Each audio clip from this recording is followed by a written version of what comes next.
Welcome to The Last Breakfast. Please enjoy the video. You start by confirming basic access. Make sure your device is online and charged, and that you know the Google account email or phone tied to the Play Store. Open the Play Store and when prompted, tap Forgot Password or Trouble Signing In. Enter the account identifier and proceed. Once done, expect a verification prompt. This is normal, so have your recovery email or phone nearby to receive the code. This step prevents lockouts and proves you own the account. Next, follow the verification flow.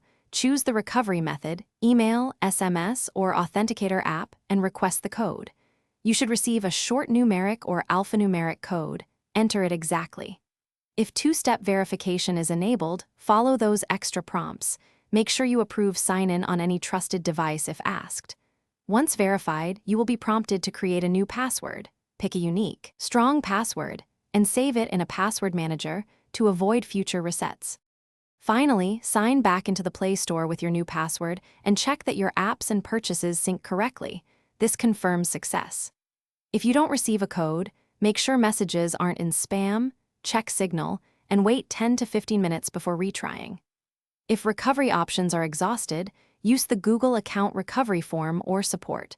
Provide accurate details about account creation and recent activity. One tip: keep recovery info up to date to avoid repeated lockouts. Thanks for watching. If this was helpful, leave a like and consider subscribing. See you next time.